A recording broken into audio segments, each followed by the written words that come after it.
Okay, good evening, everyone. It looks like just about everybody has been able to join now. I'm a little bit at a disadvantage because I can't see you all. I can't even see your little boxes. So we're just showing this. I'm just seeing the screen right now. So we're just going to wait a couple more seconds. I see just a few more people in the waiting room, and then we'll get started. Thank you for your patience. As usual, a little bit of tech issues. But the program is all set to go. We're just going to wait for a few more people to join us. And thank you all for signing up for the Zoom this evening on this lovely spring afternoon.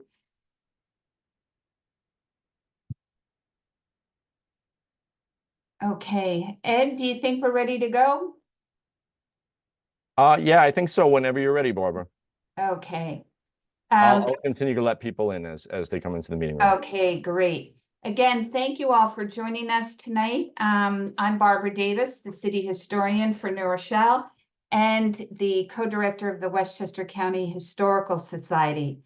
Part of my responsibilities as city historian is to promote preservation. And I've been doing that for several decades now, a former member of the Historical and Landmarks Review Board. I'm also have been on the county's Historic Preservation Advisory Committee, which oversees all county-owned historically significant properties since the early 1990s. And it's part of the mission of the Westchester County Historical Society to also promote historic preservation.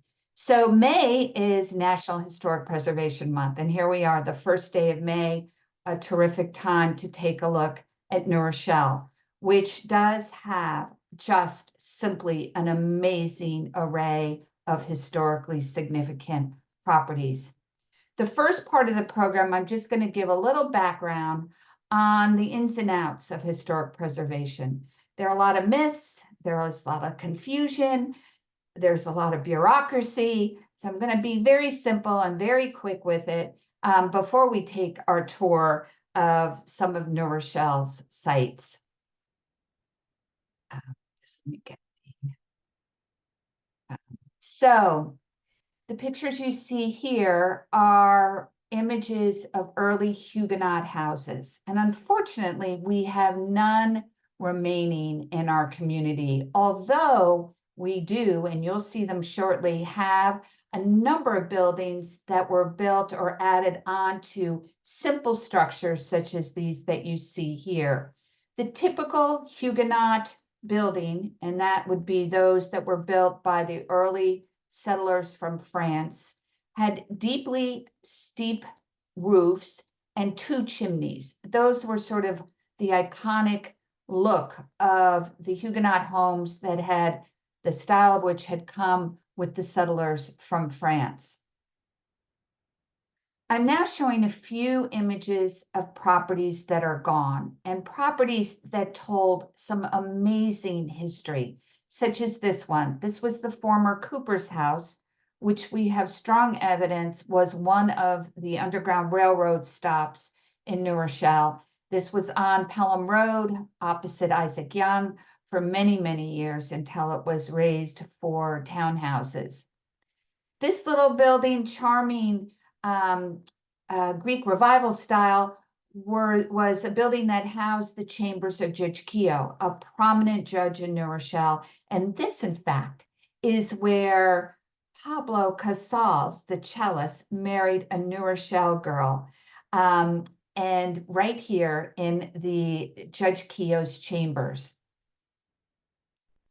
Two others that were on the former campus of the College of New Rochelle, the Orchards, a very classic Queen Anne Victorian house that had been the home of Francis Wilson, who founded the Actors Equity Fund and then became part of the CNR campus, torn down for their wellness or sports building. This is their first sports building, which was a tremendous Art Deco style building on Meadow Lane, also raised.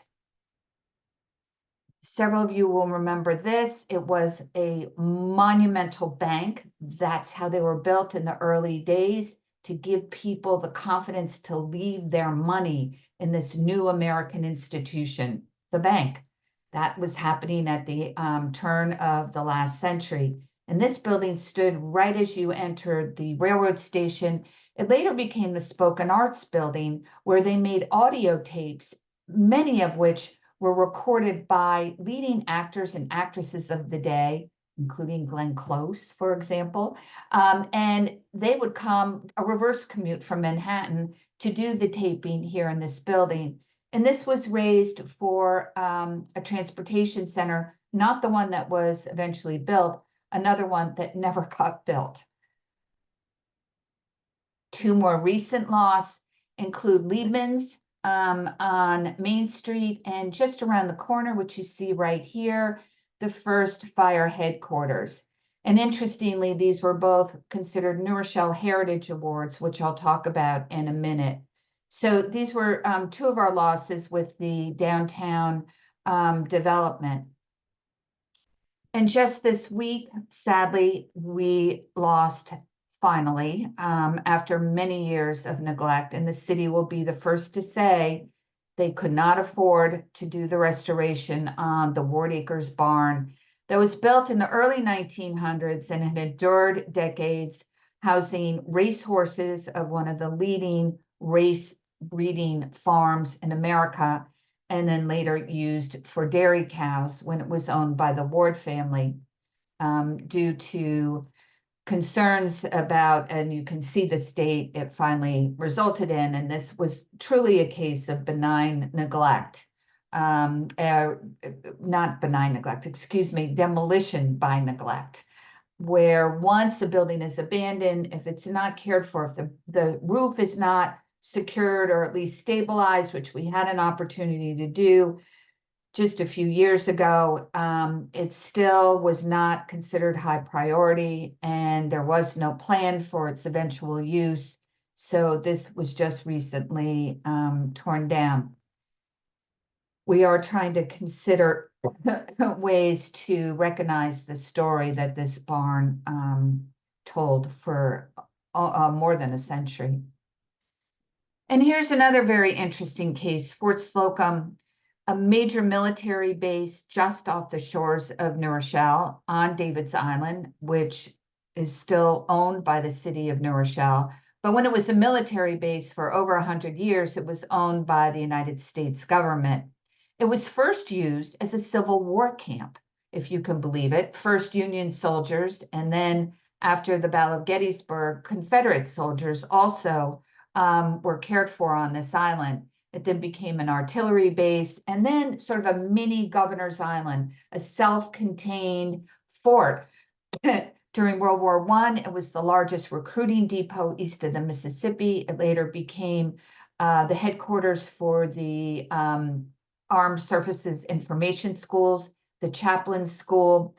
There's a long story, many dreams and schemes connected with the island, but when it was finally determined that the buildings needed to be raised, excuse me, a mitigation process kicked in because the property, the fort, the property itself, what had been determined eligible for listing on the National Register.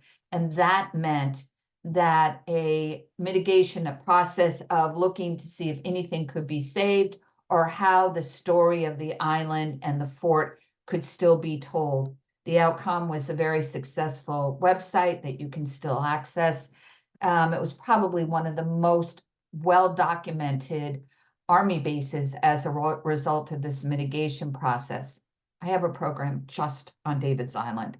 It's a very complicated story. And if you don't know now, it's just from one end to the other, invasives, primarily poison ivy and others. And all the buildings have been torn down. So our history goes way back, and David's Island was a perfect example because when they were doing environmental studies for potential development, that is when they revealed prehistoric evidence on the island, and certainly evidence of the Lenape Indians. We used to refer to them as Siwanoy.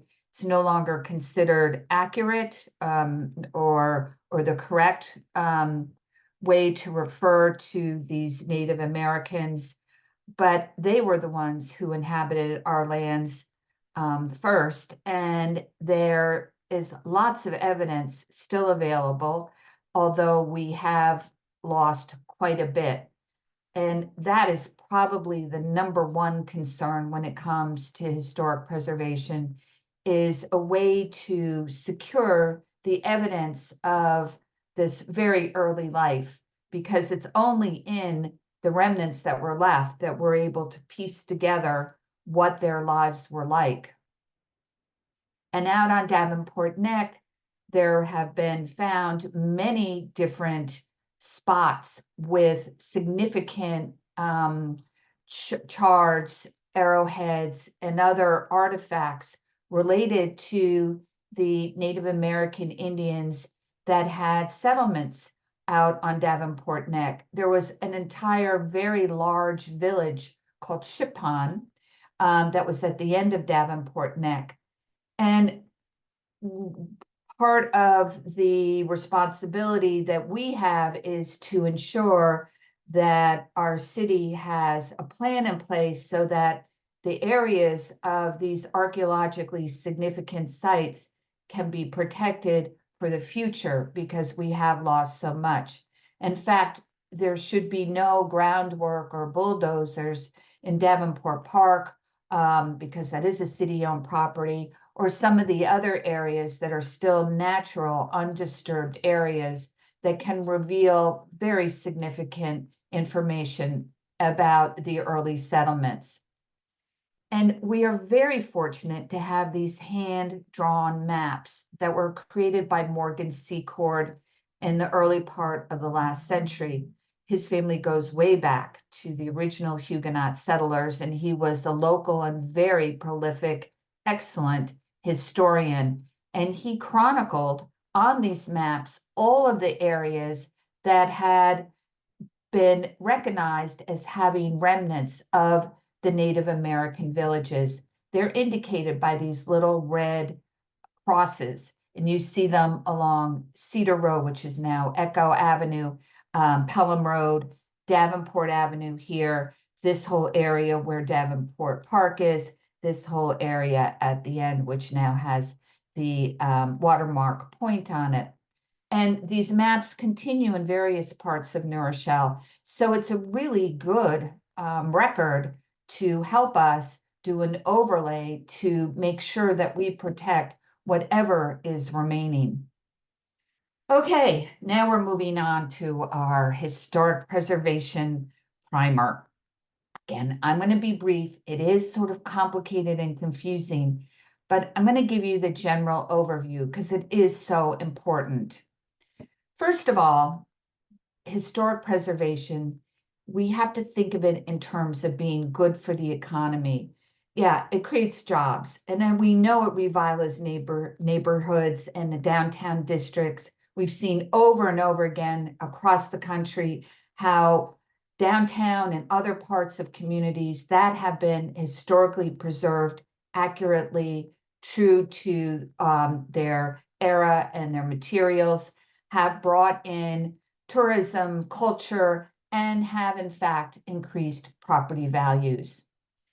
Because when you're preserving a building, you're also conserving the environment.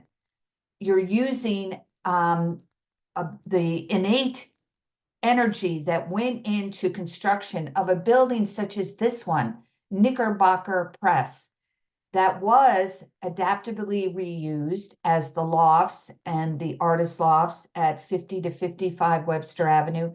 Can you imagine if this had been raised instead? All of the millwork, all of the stonework, the lead pane windows, this amazing construction that took place in the latter part of the 1800s would have been gone. But instead, hats off to the developer, Bobby Young, and his wife, Donna, for doing the adaptive reuse here. This was recycling in a huge way. they reduced the waste generation, they kept the embodied energy and the energy efficient materials, saving resources and fostering sustainability. And above all else, I think historic preservation is good for humanity. You see on the right pictures of the curtain shop, which started off here on the top as the arcade building. It was like an old time New Rock City. There's still a bowling alley in the basement, and you see the arch windows that were later restored. That's where people danced under colored lights. It would later become the first YMCA building. You see it later on in the 30s. It's still quite wonderful with its arched windows, but now it has been adapted to be stores. One point it housed a bakery, the French boot shop, a whole slew of different concerns. And then in the 60s, which happened frequently, instead of fixing, let's put up a facade. And this facade went up and not so attractive, even when it was first put up. Then with money from the downtown business improvement through a grant through New York State, the facade came down and the curtain shop became a poster child of what you can do when you give a little attention to an older building and bring it back to its original glory. Yeah, this is good for humanity. It gives you a sense of community. It gives you a sense of the past. It gives you pride. Look at this building compared to this building. It stabilizes older communities, and people like it. If you think about it, some of the major restaurants in Westchester, the ones that are the 4-star or better, Stone Barns, X2O, Cabtree, Kittle House, these are all in old buildings because people like to spend time in older buildings. They have character. They have a sense of place. It's good for humanity. So here are the designations for historic properties. And this is where people get very confused because you would think the top one, if something's a national landmark, well, it's going to be protected. Not so. There are only a little over 2,000 national landmarks in the United States. And guess what? It just is a red flag. It offers it no protection, just prestige. To be listed on the national and state register usually goes hand in hand. Also, no protection except if state or federal funds are used. And we'll see why. Then eligibility for listing on the registers, also no real protection unless there's some project that's going to involve state or federal funds, similar to what happened on David's Island. Now, local designation, some communities have such a thing, not all, but the ones who do, this is what offers properties the most protection, because local ordinances can dictate what can and cannot happen to the building that has been designated as a local landmark. In New Rochelle, we also had something called Heritage Awards, no protection. It was sort of a way to recognize properties that would not be able to be listed on the National Register, but still were very important. And I'll talk a little bit about that. So we'll start with the only national landmark in New Rochelle, and that is the Thomas Paine Cottage. It was designated pretty early on in the late 1970s when this whole designation began. It was sort of an outgrowth of the bicentennial. And they are designated by the Secretary of Interior because of their exceptional quality and their value.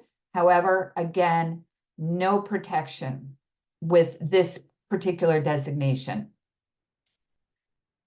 But now I'm skipping down to those that do have the most the protection, those that are locally. And these on New Rochelle are properties that have been recognized and protected by an ordinance that was first enacted in 1985. When one of these properties, when the property owner of one of the locally designated properties wants to change their property, they need to put the change before the Historical and Landmarks Review Board, who will make a decision as to whether it complies with the ordinance guidelines for maintaining historic integrity. This ordinance was first started by the property owners of Rochelle Park, who were then joined by the property owners of Rochelle Heights back in 1985.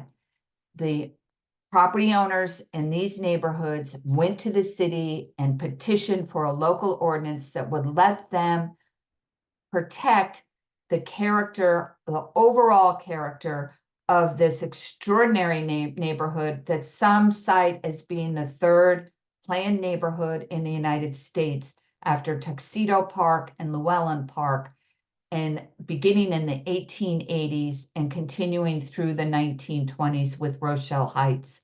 So many of the houses, and there are 275 buildings approximately, still maintain the character of that time period. Shingle style, Queen Anne Victorian, then leading into Tudor, Spanish Mediterranean revival, and other revival styles. So this neighborhood was the neighborhood that started the ordinance back in the 1980s. I will tell you, in Westchester County, I would say about 75% of the communities now have local ordinances, but 25% don't. Some have more teeth than others. And here's a picture of Rochelle Park as it was being developed. There were the way it was laid out as a residential park with setback from the street. There were covenants on the houses that would protect the landscape design, the setbacks, the space, the curving roads to give it character. The topography was saved to give it interest. It was a formula that was so successful that it was repeated over and over and over in New Rochelle. And it really led to New Rochelle becoming one of the most fashionable suburbs in America. Here are just a few examples. This was a Queen Anne Victorian. This is very typical for Rochelle Park, a tower. Now you have to remember, when these were built, New Rochelle had been deforested, no trees, or very, very few, just shade trees for livestock and for around houses, but the rest had been deforested for the planting of farms. And these towers allowed for views of Long Island Sound.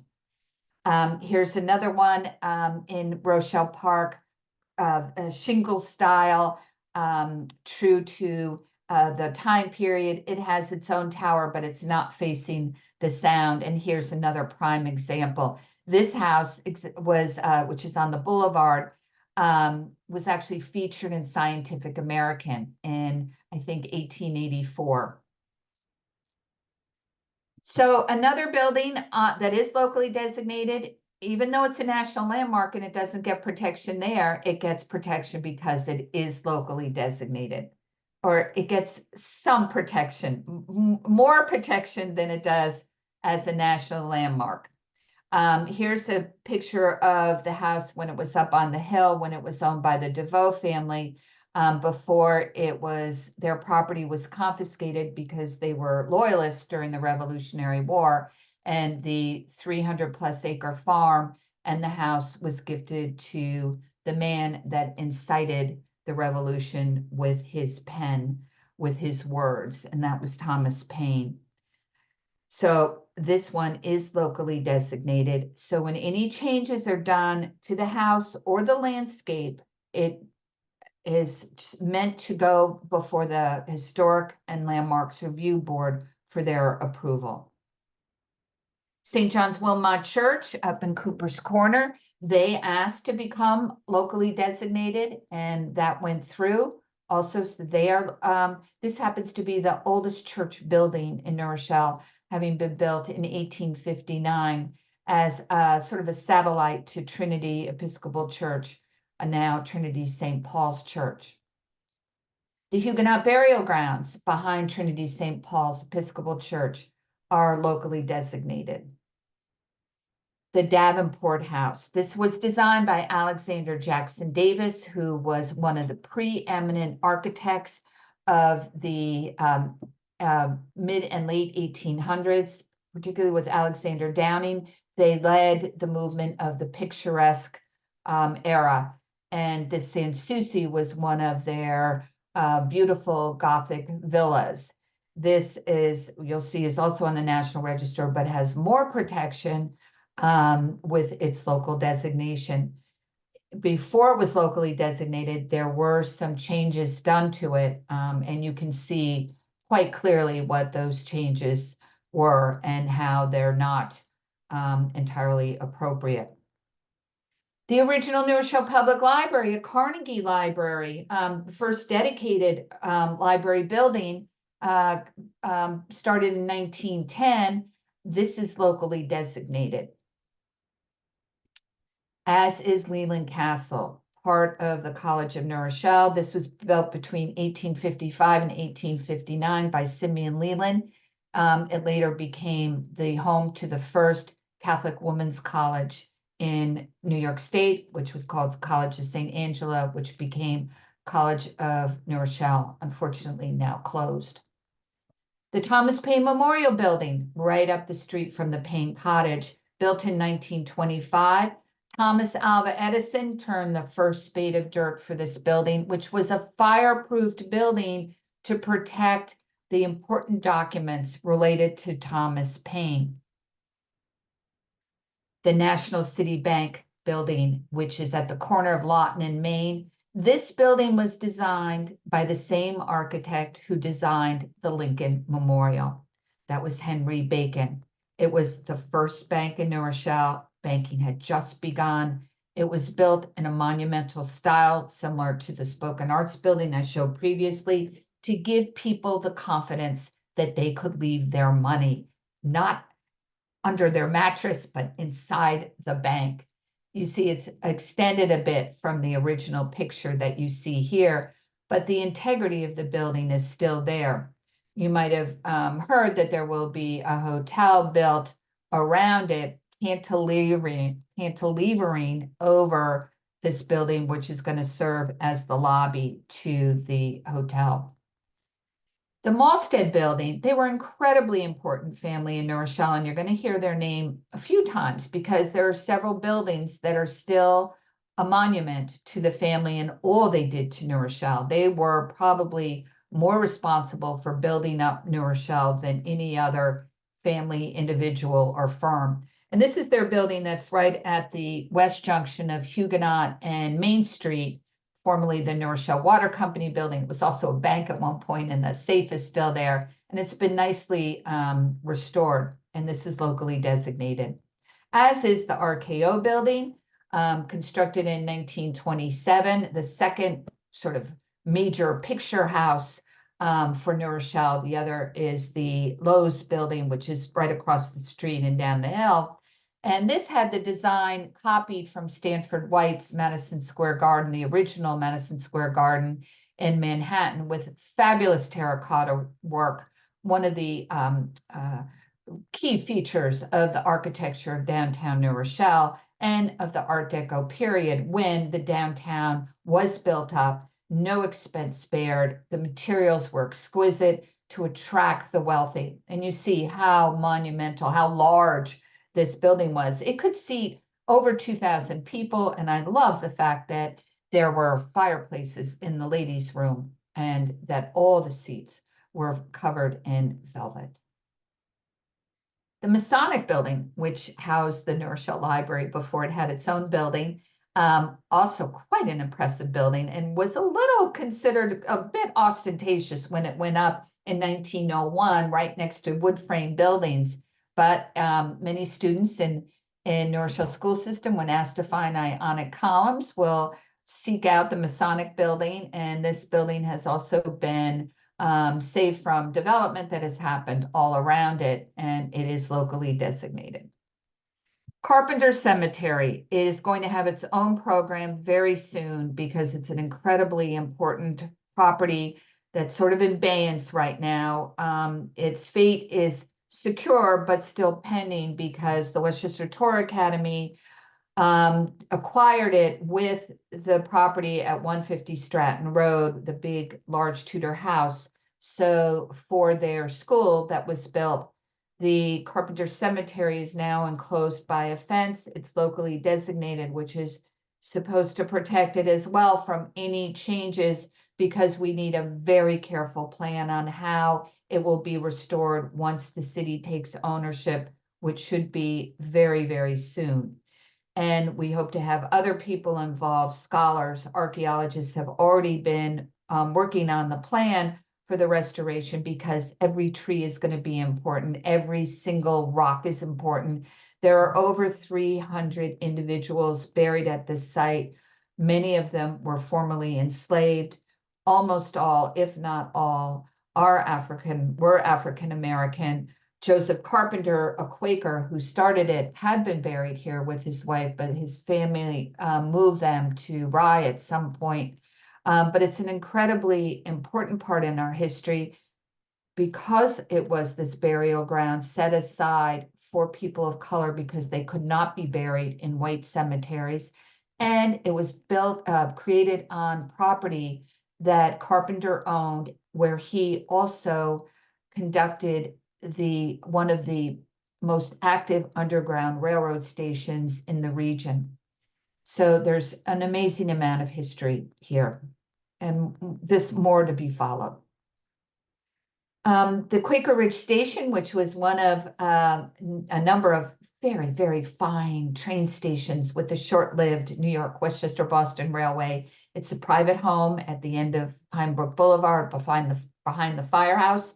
And the owner sought out local protection so that once they are no longer living in the house, they can assure that it will be maintained and protected. It is a very, very interesting building and tells the story of this quite fascinating railway. So you're not going to read all of this, but you can always go online to see what the criteria is. Basically, they have to have had significant architecture, a significant person needed to have lived there. They embody very distinctive characters, or as the last, yield or may be likely to yield information important in history or prehistory. And that particular criteria relates directly to archaeology, and in most cases, Native Americans. And those properties that are listed often have a number of these criteria. So these properties receive protective measure only when federal or state funds or permits involved. And when that happens, like David's Island, because they were going to be tearing down Fort Slocum, because the island had been determined eligible, that kicked in a review by the State Historic Preservation Office, and that kicked in a process to review it. So it gives it some protection, not thorough, not total, not complete, but some when state or federal funds are being used. So here are our properties on the National Register. We already heard about Leland Castle, and you can see at the bottom, I've indicated when it was put on the register. So some of them were put on quite early. The First Presbyterian Church of New Rochelle on Pintard Avenue, and the manse next to it, which dates back to the late 1700s. The church itself was built in 1929 by the same firm, John Russell Pope, who designed the Jefferson Memorial in Washington, D.C. And when you sit inside this church, you feel that sort of Jeffersonian simplicity, and sort of there's just a feel to it that it's no surprise that it was the firm of John Russell Pope. Just to show you, it replaced this church that had been located at the triangle of where West Main and Huguenot meet, where the gas station is today, and back of the Soldiers Monument. And the house, the Pintard Manse, which was the Pintard house, and then the manse for the church, was moved from its spot to be close to the new church on Pintard Avenue. We already saw the Davenport House, that's also listed on the National Register. The Pioneer Building, you can always tell where a newspaper was printed back in the day, because they're long, thin buildings that handled the printing presses in the basement. And they would put telegrams up on the windows to give people the news in between each issue, because it was a weekly. Look how it looked here. And then Sylvia Scher of Creative Food Service came in the early 1980s and restored it magnificently and had it listed on the National Register of Historic Places. It dates to the 1870s. This is probably the oldest house in New Rochelle. Didn't look like this back in 1699. It's been added on to over the years, but parts of it still are original to that 1699 house. And each edition also is important, because each edition also indicates a different period of time and has been maintained in its original design and in the materials. It was listed in 1986, thanks to Louis Ferguson, and we do think it was built in 1699. The post office was listed in 1689 along with other U.S. post office. This was an art moderne building done during the New Deal period. It was actually putting men to work. There was sort of a perfectly good post office that was torn down to build this one that was to sort of signal the end of Art Deco, moving into contemporary times, and has that sleek, modern look. It didn't look like this originally. It looked like this originally. So it had sort of more of an Art Deco feel with these white, sleek tiles and the grid work in the windows. Unfortunately, those were bricked over at some point, but it still earned the National Register designation because of its murals.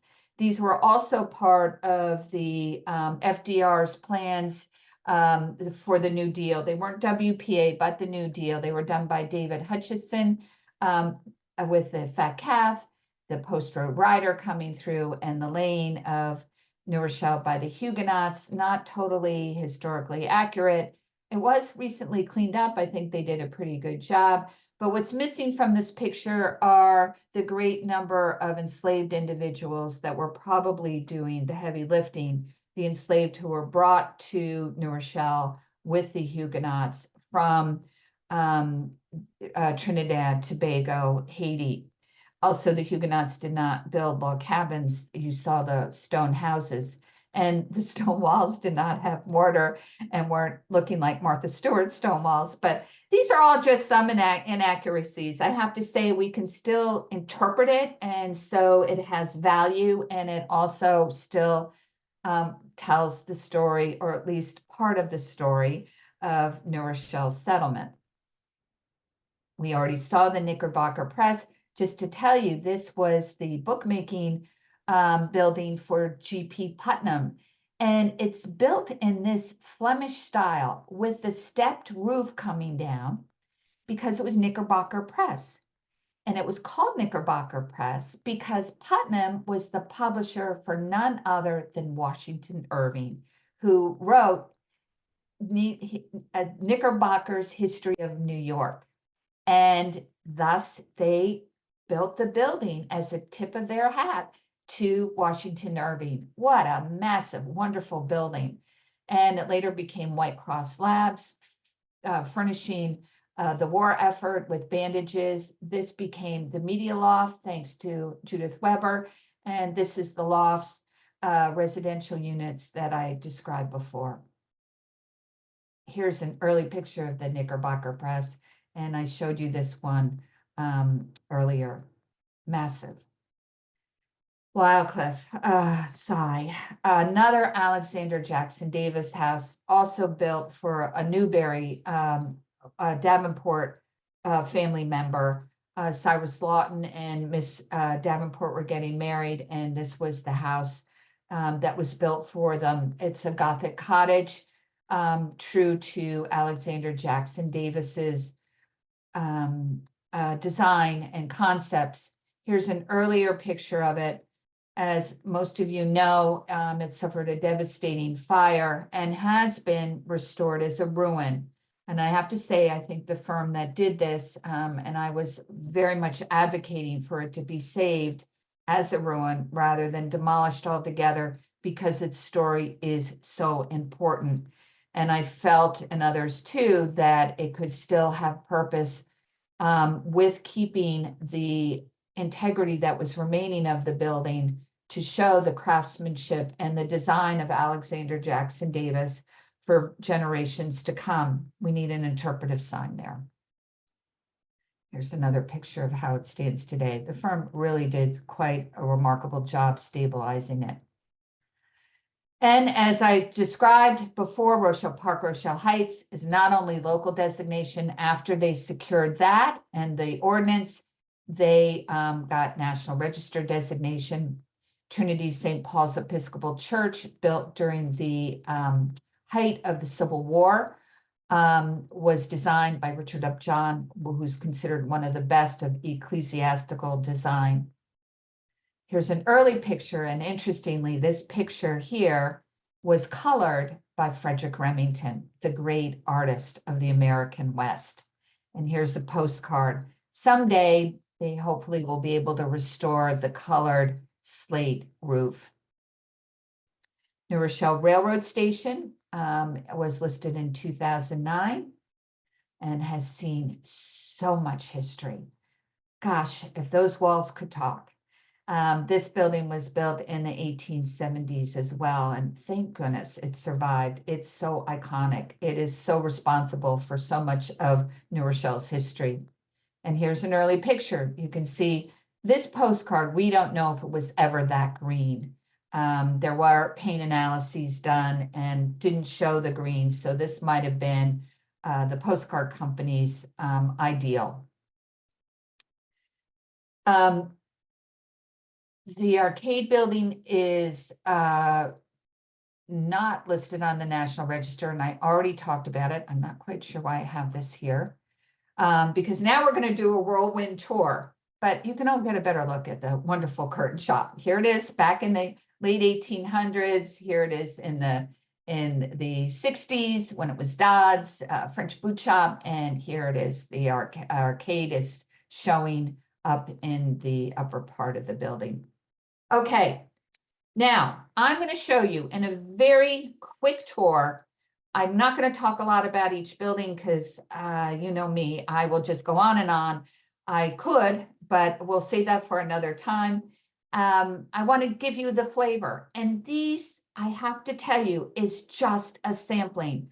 Right now, there are over 1,000 buildings in New Rochelle that are eligible for listing on the National Register. A firm that recently came through about 3 years ago, AKRF, to do a study for, that was a result of a FEMA grant, said they had never seen a community with so many historically significant buildings. They identified a number of potential historic districts and some other buildings. I am showing you ones that have been on the list as being eligible for quite a while because many of them fulfill more than one criteria and were the result of a reconnaissance level survey we did back in 1997. Now, I have to tell you that the National Register and being eligible is not a surefire thing. Some of the buildings I don't agree with. Some of the buildings have been so altered since they were declared eligible that they would no longer be eligible. So it has to be taken with a bit of a grain of salt. But it can be used as a stepping stone, as a way to do an analysis for us to figure out which are worth saving. Not all can be, not all should be, but as a community, I think it's our responsibility to figure out which ones really need to be saved, which ones need the protection. So here we go. Hold on to your hats. We're going to start with Holy Sepulchre Cemetery. Yes, this is on a considered eligible Catholic cemetery, started back in the 1800s. When you walk in, the first stone you see, or one of the first, is that of Eddie Foy and 6 of the little Foys. One was not buried here. And Eddie bought this grave plot before he even moved to New Rochelle. On Pelham Road, we have the former summer home of St. Elizabeth Seton. Excuse me, her name got lopped off here. She would spend summers here with her aunt and uncle, the Baileys. She attended church at the Episcopal Church, the Trinity Episcopal Church. She has reminiscences of dangling her feet in the Long Island Sound waters. This house actually straddles New Rochelle and Pelham, so both Pelham and New Rochelle can claim it. We're starting down at the south end. The Huguenot Yacht Club was at one time the home of Lillian Gish. It's a wonderful example of the Spanish Mediterranean style. And as the Huguenot Yacht Club has merit historically, as in addition to being the home of Lillian Gish when she worked for D.W. Griffith in the 1920s. He had his studios in Mamaroneck. We don't own Glen Island, the county does, but the entire park is eligible for listing, and individual features, the drawbridge, Starnberg Castle, and the landscape design of the park. The former home of Joseph Leyendecker, who was the illustrator for these great Art Deco 1920s iconic ads, the Arrow Shirt Man. He also brought to America the New Year's Eve Baby. This was his fine home on Mount Tom Road. Now, there's a whole district that's eligible called the Mount Tom District with Pelham addresses, but actually in New Rochelle, just down the street from the Leyendecker. We have two schools down at that end that are eligible. Isaac E. Young Middle School for its collegiate style, actually castle-like features that the architects Verret and Van Sterret and Van Vleck, who also designed some of the department stores in Manhattan and other major buildings, they looked to what was around. They saw the castle at Glen Island, they saw the castle at College in New Rochelle, and they used it in their late 1920 design of what was the junior high school. Then it became high school, then it became junior high, and then middle. Jefferson School, because of its Art Deco, same period of time, late 20s, early 30s. We're skipping now to just show you that there are two other that are eligible. The Daniel Webster School, because of its Tudor-esque style, matching the architectural style of the neighborhood, and Henry Barnard, same thing, matching the architectural style of the Larchmont Woods, both built in the 20s as well. The former home of Lou Gehrig, a very cottage-style looking building on 9 Meadow Lane. The whole former campus of College of New Rochelle is eligible for listing on the National Register, though you won't see it on the database. But the last time I looked, it had gotten a ruling that it was eligible. Sutton Manor is another district. The 52, 51 houses are all eligible as a district because so many are true to the early 1900s style, shingle style, Queen Anne Victorian, and this very interesting, one of the first concrete houses, all with these fabulous water views. The New Rochelle Naval Armory, or former Naval Armory, which was used for the reserves, is eligible for listing, and this was constructed in the 1930s. Just beyond it, Silesian Provincial House was built by this man, fierce-looking man, John Stevenson, who invented the streetcar. And when he built this incredible mansion, back in the 1870s, I believe, or 80s, first coming to New Rochelle because they would vacation here, liked it so much, he built this, and he did not use one nail. It was all built with screws. Faneuil Park, which is the name of that little triangle at the intersection of East Main and Huguenot, and it has a monument to the Boston Post road writer and George Washington's visits through New Rochelle, as well as the beautiful World War I memorial monument. New Rochelle downtown at one time was considered eligible for listing on the National Register, and it was the area between the two monuments, the one you just saw, the World War I, and the Soldiers Monument at the West Junction, because of the classic architecture of the late 1800s retail stores, as well as the amazing Art Deco Frank Sanchez, who wrote the Bible for Westchester architecture, said it had the most contiguous group of Art Deco designs in the county. And you can still see many of those. Today, you just need to look up. Keep looking up. And that's when you see all these great details. This one on the corner of Center and Main has faces and fruit and shells and all these organic features in the terracotta. The palace was so Art Deco with its black, shiny material and the gold crests at the top. The building at the corner of Memorial Highway in Maine was built during the Great Egypt Mania when King Tut was discovered, and you see the Egyptian feel with the parapet looking like a scarab and the clay-tiled roof and the mosaic, and the Lambton building with its shell-shaped terracotta relief work. Just fabulous.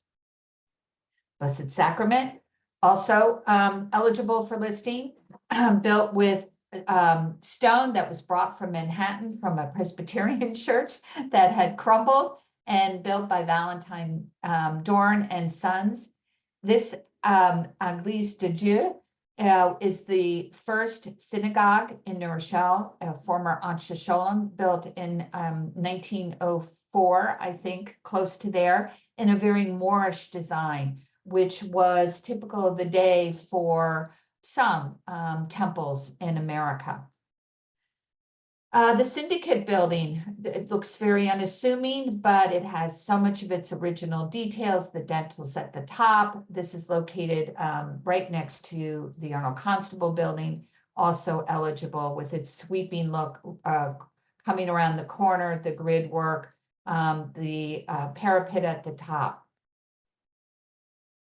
The Standard Star building, which again, remember, I told you can always tell a building that had a printing press. The Standard Star actually printed its daily newspapers in the basement of this building that still stands wedged between a taller building and the post office. And the Kaufman building has great terracotta relief work. This was the tallest skyscraper in Westchester for years, and it was completed right during the Depression. So it was like a hallmark of we will survive. And yep, not everybody's favorite building, but because of its modern, as it was called at the time, its sort of World's Fair look, the former Westchester Federal Savings Bank relates a particular period of time. It has a distinctive architecture and distinctive characteristics. Whoops. Sorry, just tilt your head. That is the Handlers building that is right on the corner of Main Street, which has the wonderful French doors. I know I rotated this, but it just has a mind of its own. It's tilting back. Another one, as well as the Mexican Corner building. See again the dentals at the top. This is late 1800s. The brickwork is all important. A very classic look of the retail buildings of the late 1800s. They have character, as does the Palace, a very glamorous building that unfortunately has lost some of its detail, but still remains the black material on the front and the brass work on the top, the chevrons. The Lambton building, again, the same kind of dentals on the top, wonderful terracotta relief work, fabulous brickwork, as does the building across the street, which was the Tierney building. Also, number of details, the great arched windows, the dentals. The New Rochelle Trust is quite different. It's a Romanesque revival. It was only 2 stories when it was built as the New Rochelle Trust Bank, and then added onto with 2 more. It was built, designed in the Sullivanesque style. RKO building I talked about before. Some of you might remember it was blue glazed terracotta for many, many years. And this we all know of as Modern Pizza now. It was originally built in the 30s for a high-end car dealership. That's why they have those little balconies inside. They actually had musicians playing as people came to browse the cars. And Terry Toon's studio. Coffin Building was actually where Terry Toon's first started, and then they moved to 38 Center Avenue. So this building can claim Mighty Mouse, Deputy Dog, Heckle and Jekyll, all those characters in this sort of nondescript building that has not changed much at all since it was Terry Toon's. Here's another one, unfortunately suffered a devastating fire, but was listed as being eligible, as is St. Gabriel's Church, St. Gabriel's Church Rectory, and the school. The church came first with funds from the Iselin family. It was built first to accommodate the German Catholics in New Rochelle. West end of New Rochelle was called Dutch Hill because it was Deutsch. It was all German. That's why it's so organized. 1st, 2nd, 3rd Avenue, 1st, 2nd, 3rd Street. It was all German, and this church was built for them and has beautiful Tiffany stained glass windows. And the school itself is eligible for listing on the National Register. So is on Union Avenue, the former National City Bank building. It just needs a little work, but it still has its amazing archway over the door. You can see that it had an impressive entrance. It has its terracotta relief work up on top. The former studio of Norman Rockwell, where Schmuckler's used to be. I took this picture when Schmuckler's was still there. And when Norman Rockwell had his studio up there, one of many in New Rochelle, it was a dry cleaners below. It wasn't owned by Jerry Golem, though. And Bethesda Baptist Church is eligible. This building, this section of the church itself, it has roots as one of the first church congregations, Black congregations in New Rochelle. The building itself didn't come in until the early 1900s. The addition, by the way, is a very good addition for a historic building because it complements it, yet doesn't pretend it's old. You can clearly see it's new, and that's exactly how a good restoration, a good addition is meant to be. Beachmont neighborhood, over 200 houses make up this historic district that is eligible for listing. Now, don't everybody get panicked. Even though your house might be in Beachmont and it's declared eligible, it means nothing unless federal or state road is going to plow through your house or some major change is going to happen. Otherwise, you can do whatever you want to your house because it hasn't been listed. And even if it was listed, it wouldn't get the protection, only if it was locally designated.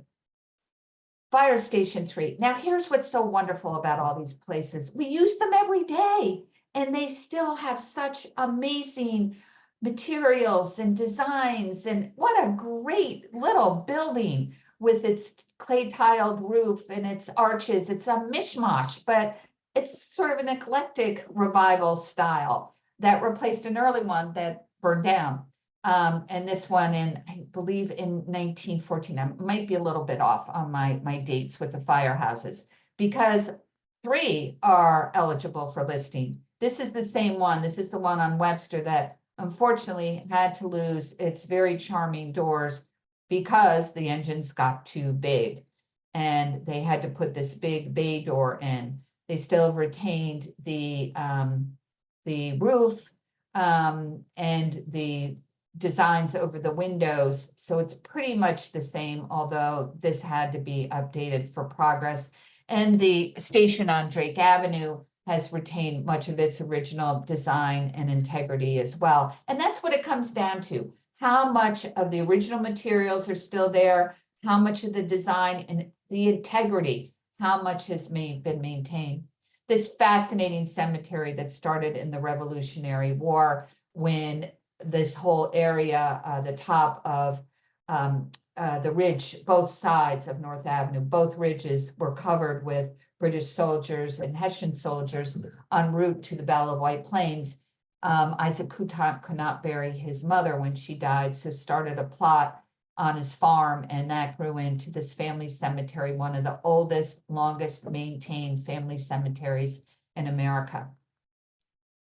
Huguenot Yacht Club, Huguenot Children's Library, former home of the Malstead family when they had their ice cutting business on the lakes in front of the high school, and the home of Carrie Chapman Catt, who took the gavel from Susan B. Anthony and led the country to the ratification of the 19th Amendment. She spent her final 3 decades in New Rochelle in this home, where she would host tea for 200 women, talking about League of Women Voters, talking about women for peace and disarmament. A very important building. And as you can see from when she lived there and the picture of the building today, very nicely maintained, probably original windows, which is a real key. I don't think the roof is, but much of the building has been maintained, and certainly a very important person lived there. Rose Hill Nurseries was considered one of the largest and most prestigious in the country, and it extended all along North Avenue from about where Colton Avenue is today up to Berrien. You can see a picture here. It was just acres and acres and acres of greenhouses, nursery. Here's the entrance, and you see in this picture the little gazebo. You see the gazebo here. Here's an ad that's in the Smithsonian.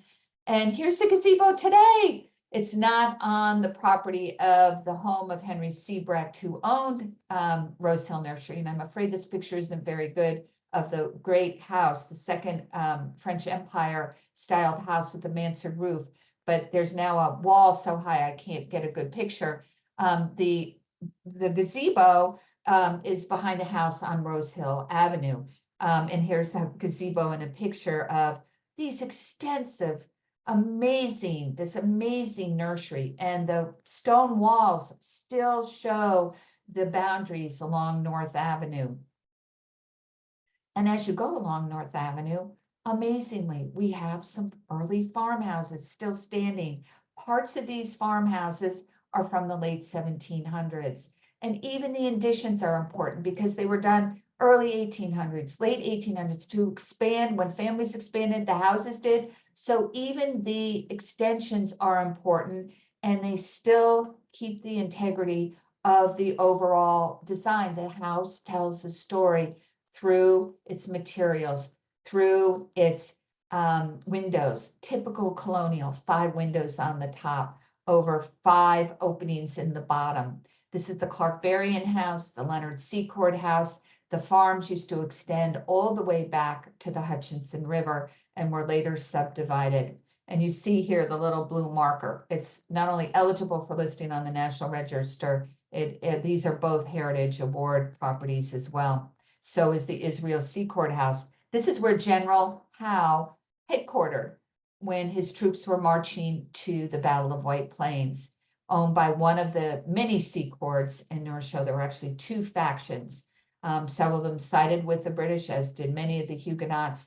We don't know if Israel did or he was just made to headquarter William Howe. But the house has been beautifully maintained with its original materials and design, with some additions over the years. Waikago Country Club, with its roots in the early 1900s and the buildings coming a bit later, is also eligible for listing, as is the home of Claire Briggs, which is down the hill from the country club on the other side of Oxford on a little tiny road called Byworth. His home, called Blue Anchor, was built from ship timbers. He was a prominent cartoonist. His comic strips were carried by the Hearst papers and went coast to coast. Mr. and Mrs. Golf, When a Feller Needs a Friend. He did the approach sign by Holy Sepulchre Cemetery, and he loved golf and he loved Waikago. So he built this charming house, and he's pictured drawing in the house, again, from ship timbers, which are sort of hinted at in the stone wall. The ship prow is hinted at in the stone wall in front of the house. Also a Heritage Award, also eligible for listing. As is the former Methodist Church, now owned by Young Israel. Beautiful little church.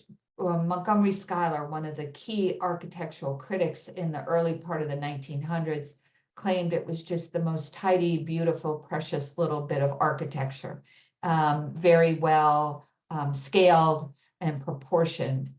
The congregation outgrew it, and the current Methodist Church, United Methodist Church at the corner of Disbrow and Main, took its place. And later, Young Israel had its services here before building their current synagogue. This little one-room schoolhouse connected to St. John's Wilmot Church is still a school. And this was built in the late 1700s. I think that is just so marvelous. You see an early picture of it here. This used to service the children up in the north end, Cooper's Corner, which was the hamlet for the north end of New Rochelle.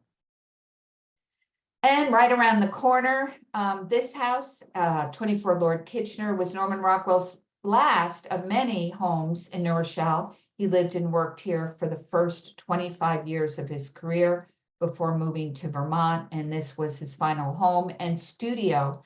The studio he replicated in Vermont when he moved. This studio was designed by his good friend Dean Parmalee. And as you go up Wilmot, we have another very, very old house.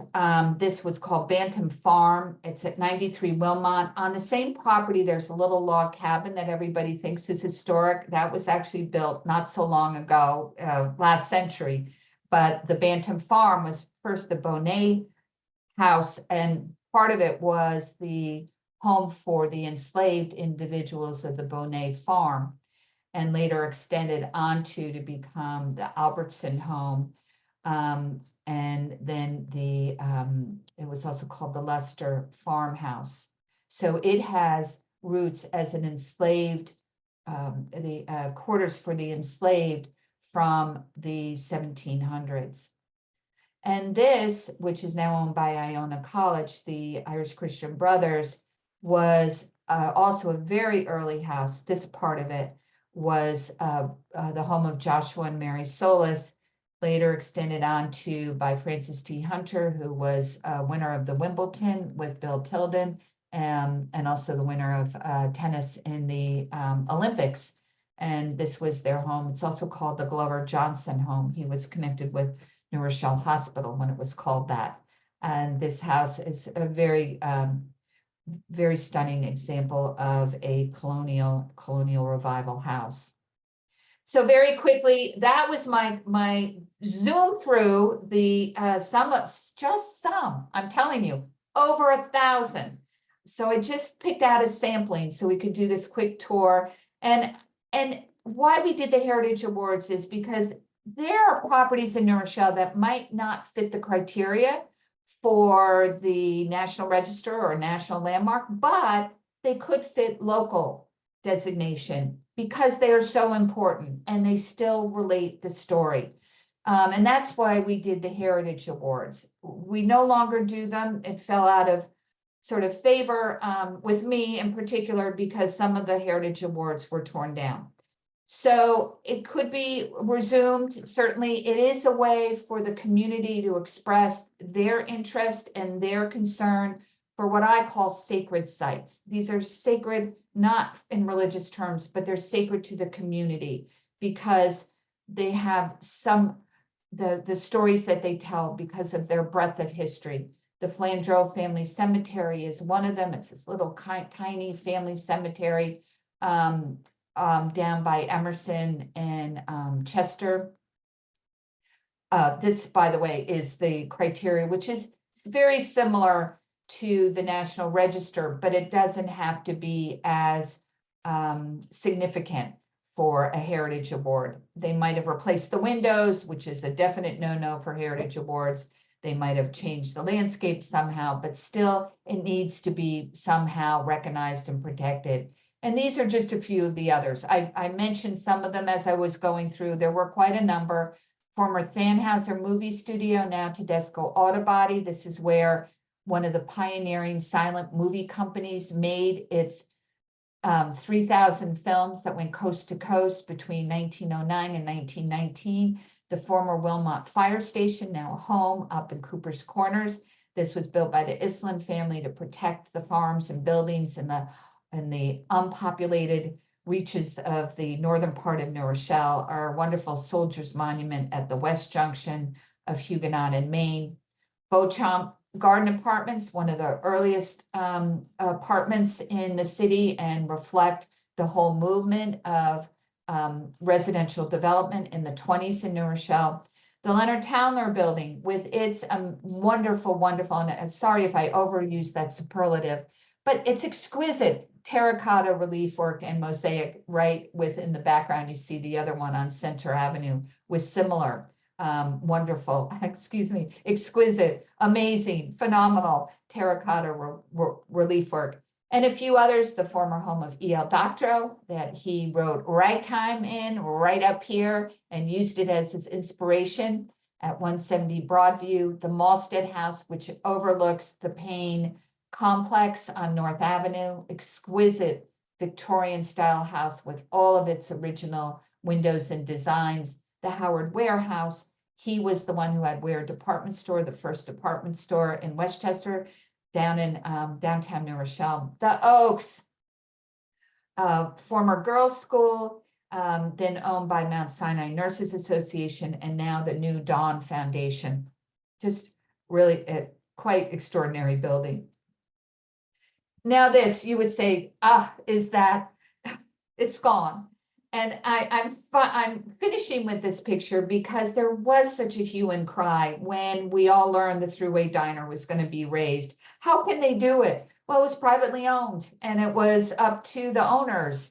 It wasn't designated. You can't designate a building at the last minute. It's a process. It has to be thoughtful. It has to be, paperwork has to be submitted. But we need to think about Thruway Diner, and we need to think about the other buildings and the properties, the stone walls that were built in the 1700s to keep livestock in that we still walk by every day. We need to think about those things and put it into a plan, put it into a preservation plan, put it into the public consciousness so that we can retain our 325 plus year history and beyond with the Native Americans, preserving it, protecting it, telling our story, telling about the rich lives that were lived in this really, really fabulous community. So thank you, Ed Roddy, for handling the tech tonight, and the New Rochelle Public Library for hosting. Again, I am the co-director of the Westchester County Historical Society. Please check us out. Please join us. We have all kinds of programs. We have a quarterly publication, the only one that centers on Westchester. We are now celebrating, 150 years. And I have an exhibit just until Tuesday at the New Rochelle Public Library in the lobby with a monitor that digital monitor that shows just a few of our treasures in our vaults. We have the largest collection of materials related to Westchester County, the county as a whole. Our shelving is equivalent to 212 football field lengths. Yeah, it took me a long time to do the math, and I hope my math was correct. We have a lot of shelves and we have a lot of temperature controlled vaults. So now I'm going to stop, and I don't know if you're going to be able to see me, but if you don't, I am going to go into chat. I thank you all for being part of this program tonight. Here is my email, bdavisnrhistory@gmail.com. Feel free to email me. You can also always reach me at the Historical Society. I will be doing a walking tour for Westchester Community College of Residence Park in the south end of New Rochelle a week from Saturday. I had a little trouble finding it online, but if you do walking tour Barbara Davis, Westchester Community College, you might be able to find it. I think Arts Westchester had it on their calendar. And I do a lot of other programs. So if you join, you get all of our information about those programs, and we would love to have you. So I'm going to now open up the chat. I wish I could see everybody. Did you share your screen? Oh, that's 3 new messages. Thank you, Barbara. Okay. Thank you, Anne. Thank you, Diane. Any other questions? Thank you, Kathy Townley. Anybody have any questions? I know it was a lot of information. I'm going to try and do, yeah, somebody from Florida, walk from down memory lane. Yes, there is going to be a recording that will be on the library's website under New Rochelle history. They have a section for events. There's a number of programs we've done, including how to research your New Rochelle house. Somebody's asking, is Towner's closing? No, they're having a retirement sale, but I was just there yesterday, and Al Tarantino is keeping it going. Yeah, that's the local news. And I'm hoping that I can put together some brief broadsides to also include online so that you can see these different kinds of designation. And I guess that's about it. Again, thank you everyone for joining me. Go have your dinner, go have dessert. Ed just said, yes, everybody, there will be a recording. And thank you, Mickey, for joining. Thank you all for joining, and have a good night.